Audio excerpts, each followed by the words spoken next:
आज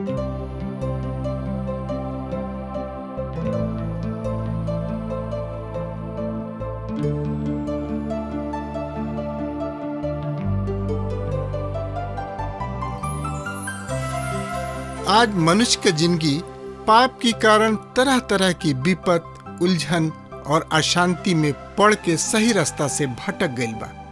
ओके पता नहीं खे कि सही रास्ता का है।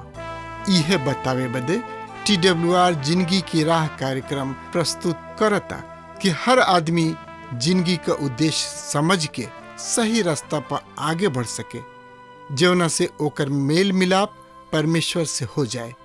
ई कार्यक्रम बाइबल की विधिवत अध्ययन पर आधारित बा। कृपा करके एक कार्यक्रम के देखी और सुनी ताकि परमेश्वर आपकी जिंदगी का रास्ता बतावे वाला ठहरस। प्रिय मित्र, ये अध्याय के शीर्षक है परमेश्वर द्वारा दाऊद के परीक्षण। पहला शामूल के 17वां अध्याय पवित्र बाइबल के सबसे अधिक जानल पहचानल अध्याय में से एक है। ये अध्याय में दाऊद और गोलियत के कथा के बखान बा। दाऊद के पास परमेश्वर के दिल रहे। उ गोलियत से लड़ाई नहीं खन करे चाहत, पर गोलियत जीवित परमेश्वर के सेना के बेइज्जती कर रहल बा।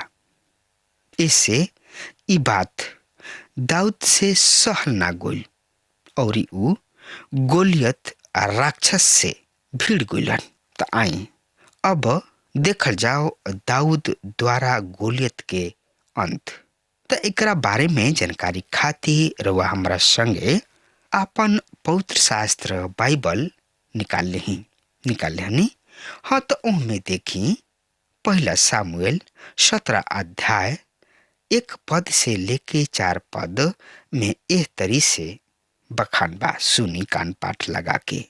अब फलस्तीनी सब अपना सेना के युद्ध के खातिर जमा कइलन।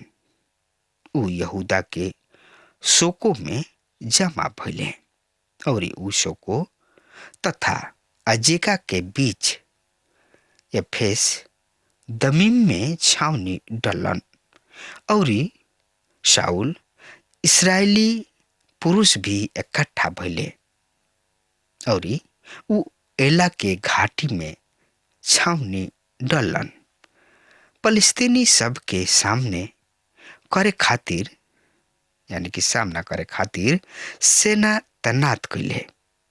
फलस्तीनी तो एक ओर पहाड़ पर खड़ा रहन, जबकि इस्राएली दूसरा ओर पहाड़ पर। उन्हीं लोग के बीच में घाटी रहे। तब फलस्तीनी के सेना में से एगो वीर योद्धा बहरी निकलल, जिकर नाम गोलियत रहे, जौन की गत निवासी के रहन और ओकर ऊंचाई 6 हाथ 1 बीता के रहे। प्रिय मित्र, इस्राएली अपना चिरस्थायी दुश्मन फलस्तीनी सब से युद्ध पर बा। घाटी के एगो कपार इस्राएली तथा दूसरा कतार पर फलस्तीनी सेना है। फलस्तीनी सब के सेना में एगो राक्षस बा, जौना के ऊंचाई लगभग 9 फीट और 9 इंच के रहे। दोनों ओर के सेना गोलियत तथा एगो इस्राएली योद्धा के बीच युद्ध के निर्णय कर देले बा। इसे इस्राएली के पास ऐसन कौनो योद्धा नहीं खे जौन की एह राक्षस से टकरा सके। दूसरा शब्द में कहल जाए, इस्राएली किने ऐसन कौनो योद्धा नहीं खे कि एह राक्षस से मुकाबला कर सके। ऐसे उ भयभीत बा लोग और घबराइल बा लोग। दाऊद अस्थायी रूप से शाऊल के महल में ना रहत रहन। उ अपना बाबू के पास भी आइल जाइल करत रहन। प्रिय मित्र, त एकरा बारे में जानकारी खातिर हमरा संगे पढ़त सुनत समझत सोचत विचारत चलत चली। तो हमरा संगे सोचे विचारे समझे खातिर पहला शामूल के किताब 17 अध्याय के 17 पद से लेके 27 पद एह तरी से लिखल बा। एकरा बारे में सुनी। तब इसे अपना बेटा दाऊद से कहलन, अपना भाई सब के खातिर एपा भर भूजल अनाज और ई 10 रोटी सब के लेके छावनी में भाई सब के पास दौड़ के पहुंचा दो। ई पनीर के 10 टिकी भी उनका सहप्रति के खातिर ले जा। फिर अपना भाई सब के कुशल श्रेय जान के और उनकर समाचार लेके लौटी आव, काहे कि शाऊल तोहार भाई और इस्राएल के सब पुरुष एला के घाटी में फलिस्तीनी सब से युद्ध कर रहल बाड़े। दाऊद बड़ा ही फजीरे उठले। फिर भेड़न के झुंड के ऊ रखवाला के हाथ सौंप दिले। तब भोजन वस्तु लेके अपना बाबू यीशु की आज्ञा के अनुसार चल दिहलन। और जब सेना रणभूमि के जात रहे और संग्राम के खातिर ललकारत रहे, उछावनी के घेरा के पास अइलन। इस्राएली सब और फलिस्तीनी सब अपना अपना सेना के युद्ध के खातिर आमने सामने तैनात कर दिहलन। तब दाऊद अपना चीज सब के सामान रक्षक के सुरक्षा में रख के युद्ध पाती के ओर दौड़ के और अपना भाई सब के कुशल श्रेय पूछे खातिर वहां जा पहुंचले। वो उनका से बात करत ही रहले कि देख, उगत निवासी गोलियत नामक फलिस्तीनी सुरवीर फलिस्तीनी सब में से निकल के उ फिर उहे बात कैलन और दाऊद उनकर सुनलन। जब इस्राएल के सब आदमी सब ओह वीर के देखले तब भयभीत होके भागी खड़ा भइले। तब इस्राएली लोग कहले, का तू एह आदमी के देखला हा जौन की चढ़क आ रहल बा और इस्राएल के ललकार रहल बा? ऐसन होई कि जौन आदमी ओकरा के मार गिराई, उनका के राजा धन संपत्ति से माला माल कर दिए और अपना बेटी के ओकरा साथे बियाह कर दिए। ओकरा बाबू के परिवार के इस्राएल में आजाद कर दिए। तब दाऊद अपना नजदीक खड़ा लोगन से कहले, जौन आदमी यह फलिस्तीनी के मार गिराई तथा इस्राएल के निंदा के दूर करी, ओकरा खातिर का कल जाई?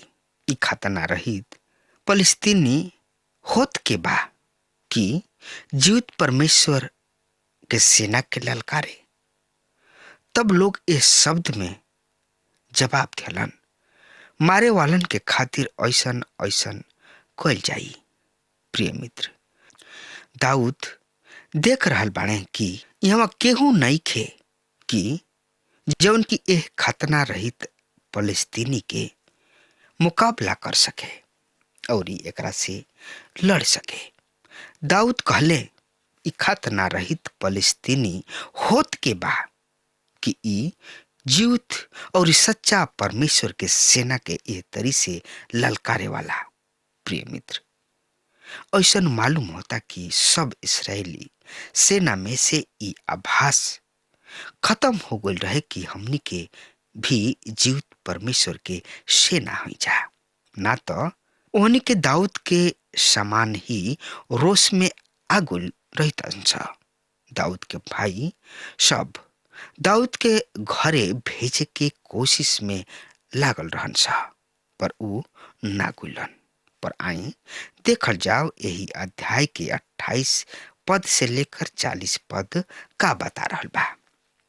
उनकर बड़ भाई एलियाब उनका लोगन से बात करत सुन लिहलन और उनकर क्रोध दाऊद के प्रति भड़क उठल और ऊ कहले, तू यहाँ काहे आइल बड़ा और तू ओ थोड़ा सा भेड़ बकरी सब के जंगल में केकरा किने छोड़ आइल बाड़े। हम तोहार ढिठाई और तोहार दिल के दुष्टता के जानतानी। तू तो युद्ध देखे खातिर यहाँ आइल बड़ा। पर दाऊद कहले, हम अबही का कोइले बानी। तब ओकरा से मुड़ के ऊ दूसरा आदमी से पूछले और लोग पहले के समान ही जवाब दिहलन। दाऊद के कहल गोइल बात सुन के लोग शाऊल के बता दिहले और ऊ दाऊद के बुलवा भेजले। दाऊद शाऊल से कहलन, ओ आदमी के कारण केहू के दिल कांचा ना पड़ जाए तो हरदास जाके वो फलिस्तीनी से लड़ी हैं। तब शाऊल दाऊद से कहलन, तू ओ फलिस्तीन के विरुद्ध युद्ध करे के योग्य नहीं खा, काहे कि तू तो लइका बाड़ा, जबकि ऊ बच्चा पर से ही योद्धा हमें। पर दाऊद शाऊल से कहले, तोहर दास अपना बाबू के भेड़ बकरी सब के चरावल करत रही। जब कभी कोनो सिंह या भालू आके झुंड में से कोनो बच्चा के उठा ले जात रहे, तब ऊ ओकरा पीछे दौड़ के ओकरा पर आक्रमण करत रही और ओकरा मुंह से छोड़ा लेत रही। और जब ऊ हमरा पर हमला करत रहे त हम ओकर दाढ़ी पकड़ के प्रहार करत रही और ओकरा के मार डालत रही। तोहर दास भालू और सिंह दोनों के मरले बा। ऊ खतना रहित फलिस्ती भी ओकरा में से एगो के ऐसन हो जाई, काहे कि ऊ जीवित परमेश्वर के सेना के ललकर ले बा। फिर दाऊद कहलन, परमेश्वर यहोवा जौन की हमरा के सिंह और भालू के पंजा से बचौले बाड़े, ऊ है ए फलिस्तीनी के हाथ से हमरा के भी बचई हैं। तब शाऊल दाऊद से कहलन, जा, परमेश्वर यहोवा तोरा साथे रहस। तब शाऊल दाऊद के आपन कपड़ा पहिरौले और ओकरा कपार पर कांसा के टोप रखले तथा उनका के कवच पहिरौले। दाऊद कवच के ऊपर तलवार रखले और चले के प्रयास यानी की कोशिश कैले, काहे कि ऊ ओकरा के परखले ना रहन। दाऊद शाऊल से कहले, हम एकरा के पहिर के नहीं चल सकत, काहे कि हम एकरा के नहीं परखले। और दाऊद उनका के जवाब दिहलन। तब ऊ हाथ में लाठी लिहलन और नाला में से 3 गो चिकन पत्थर बीन के अपना चरवाही के झोरा में अर्थात थैला में रख दिहलन और ऊ हाथ में गोफन लेके फलिस्तीनी सब के सामने जा पहुंचले, यानी कि गोलियत के साथ लड़ाई करे चल दिहलन। प्रिय मित्र, 28 से 31 पद में पढ़नी है जा कि दाऊद अब युद्ध स्थल से हट के शाऊल राजा के दरबार में पहुंच गई बने और 32 पद से 33 पद में पढ़नी है जा दाऊद के जवाब जीवित परमेश्वर के खातिर उनकर गवाही है। और 34 और 37 पद में पढ़नी है जा कि शाऊल दाऊद के बात के स्वीकार कर लेहलन और उनका के युद्ध के खातिर तैयार कइलन और अस्त्र शस्त्र पहिरा दिहल गइल। प्रिय मित्र, 38 से 40 पद में देखनी हा कि ऐसने बहुते लोग के विचार बा कि दाऊद ई 5 गो पत्थर उठौले, काहे कि बाई चांस अगर पहला निशाना चूक गइल तो ऊ 4 पत्थर के प्रयोग करी हैं, पर एकरा बारे में विचारो ना कोले रहन। प्रिय मित्र, 41 पद से लेकर 49 पद ए तरी से बता रहा बा, सुनी ध्यान से। तब पलिस्ती चलत चलत दाऊद के सामने अइले। पलिस्ती के ढाल ढोवे खातिर उनका आगे आगे रहन। तब पलिस्तीनी दाऊद के देखले, तब ऊ तुच्छ जनलस, काहे कि ऊ अब ही लइका रहे, पर ओकरा मुंह से लाली छलकत रहे और ऊ बहुते रूपवान यानी कि बहुते सुघर रहे। और पलिस्ती दाऊद से कहले, का हम कुत्ता हई कि तू हमरा किने लाठी लेके आइल बड़ा? फिर ऊ पलिस्ती अपना देवता सब के नाम लेके दाऊद के श्राप देवे लागल। पलिस्ती दाऊद से ई भी कहलस, हमरा किने आओ, हम तोहर मांस आकाश के चिड़ई और मैदान के वन जानवर सब के दे देब। तब दाऊद पलिस्ती से कहलन, तू तो हमरा किने तलवार, भाला और बर्छी लेके आइल बड़ा, पर हम सेनाओं के परमेश्वर यहोवा इस्राएल के नाम से तोहरा किने आइल बानी, जकरा के तू ललकर ले बड़ा।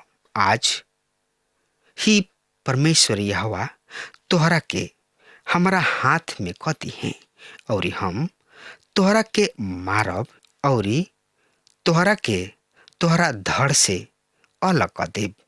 फिर आज ही पलिस्ती सब के सेना के लोथ, आकाश के चिड़ई चुरुंग और पृथ्वी के वन जानवर के दे देब, जकरा से सब सृष्टि जान ली कि इस्राएल में परमेश्वर बाणे, और सब मंडली जान ली कि परमेश्वर यहोवा तलवार भाला से छुटकारा ना देले, काहे कि लड़ाई तो परमेश्वर यहोवा से बा और ऊ तोहरा के हमरा हाथ में खती हैं। तब पलिस्ती आगे बढ़लन और दाऊद के सामना करे खातिर नजदीक पहुंचल। वही घड़ी दाऊद पलिस्ती से मिले खातिर युद्ध पाती के ओर तेजी से बढ़ल। दाऊद अपन हाथ अपना झोरा में डलन और ओकरा में से एगो पत्थर निकलन और गोफन से फेंक के पलिस्ती के मस्तक पर मार दिलन और ऊ पत्थर ओकरा कपार में धस गई, जौना से ऊ जमीनी पर मुंह के भरे गिर पड़ल। प्रिय मित्र, दाऊद गोलियत के हरा दिहलस। एगो पत्थर से ऐसन मरले कि ओकर ललकारल परमेश्वर के सेना के बंद हो गई और जमीनी पर गिर गई। प्रिय मित्र, प्रभु परमेश्वर के सेना के ललकारल औरी बौरी काम ना हो। रुआ परमेश्वर के सेना के नहीं खी ललकार सकत, काहे कि उनका साथी परमेश्वर बाणे। प्रिय मित्र, आई अब देखल जाओ पहला शामुएल 18 अध्याय 1 पद से लेके 7 पद एह तरी से बता रहल बा। जब ऊ शाऊल से बात कर चुकले त योनातान के मन दाऊद के मन से मिल गई और योनातान दाऊद के अपना ही समान प्रेम कैलन और ओ दिन शाऊल उनका के ले गइलन और उनका के उनकरा बाबू के पास लौटे ना दिहलन। तब योनातान दाऊद से वाचा बनले, काहे कि ऊ उनका के अपना समान प्यार करत रहन। फिर योनातान अपन बागा उतार के दाऊद के दे दिहलन। साथ ही आपन कवच, आपन तलवार, आपन धनुष और कमरबंद भी दे दिहलन। शाऊल दाऊद के जहाँ कहीं भेजते उ जैते और सफलता प्राप्त करते। शाऊल उनका के योद्धा सब के ऊपर अधिकारी नियुक्त कैलन। इस सब बात सब राजा यानी कि प्रजा और शाऊल के कर्मचारी सब के नजर में बढ़िया लागल। जब दाऊद पलिस्ती के मार के लौटत रहन, तब औरत सब इसराइल के सब नगर सब से निकल के बजावे वाला डफ के ताल में आनंद के साथ नाचत कूदत शाऊल राजा से भेंट करे आ निकलली लोग। और औरत सब नाचत और उ गाना गावत गोली लोग। शाऊल मरले हजारों के और दाऊद मरले लाखों के। प्रिय मित्र, हम देख रहल बानी कि दाऊद भीतर बहरी दोनों से खुशी प्रशंसा के जोग रहन। लोग उनका से प्रेम करत रहन। 6 से 7 पद से यहाँ से दृश्य बदल जाता और ई खुशी हुलास शाऊल के ईर्ष्या जलन के कारण बन जाता। आई 8 और 9 पद पढ़ नहीं जा। तब शाऊल बहुते क्रोधित भइले, काहे कि कहावत उनकरा बहुते बुरा लागल। ओहनी लोग तो दाऊद के लाखों के श्रेय दिहले लोग, पर शाऊल के 1000 के। अब उनका के राज के अलावा और का मिलल बाकी रह गइल। ओह दिन से शाऊल दाऊद के संदेह के नजर से देखे लगले। प्रिय मित्र, 10 पद से 19 पद एह तरी से बता रहल बा। दूसरा दिन ऐसन भइल कि परमेश्वर के ओर से एगो दुष्ट आत्मा शाऊल पर प्रबल से प्रकट भइल, यानी कि उतरल, और उ घर के बीच में चिचियाए लागल।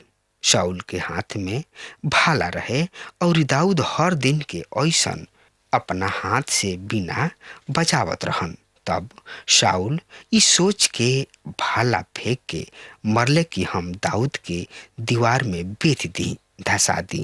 पर दाऊद ओकरा सामने से दोनों हाली हट गइलन। इससे शाऊल दाऊद से डराए लागल, काहे कि परमेश्वर यहोवा दाऊद के साथ रहन। ऐसे शाऊल उनका के अपना कीने से अलग कह के सहर्षी पति नियुक्त क के दिहले और उ प्रजा के सामने आवे जाए लगले। दाऊद अपना सब काम में बहुत ही सफल होत जात रहन, काहे कि परमेश्वर यहोवा उनका साथे रहन। ऐसे रउआ अगर हमार बात सुन रहल बानी तो रउआ डराए के कोनो जरूरत नहीं के। हर समय परमेश्वर रउआ साथे रहलन। अब हमार समय खत्म हो रहल बा, तब तक खातिर रउआ हमरा के आज्ञा दी। परमेश्वर रउआ के बहुते बहुते आशीष देस। आमीन। हमके विश्वास बा कि ई कार्यक्रम आप सब खातिर फायदेमंद सिद्ध भइल हुई। हम चाहतनी कि आप सब आपन आपन आशीष हमरों से बांटी। अगर आप सबके लगे बाइबल से चाहे आपकी निजी जिंदगी से क्यों सवाल होके चाहे क्यों समस्या खातिर प्रार्थना करावे चाहतनी तो हमारी फोन नंबर पर जरूर संपर्क करें। परमेश्वर आप सबके बहुत आशीष प्रदान करें और आज का दिन आप खातिर सुखद बनावे।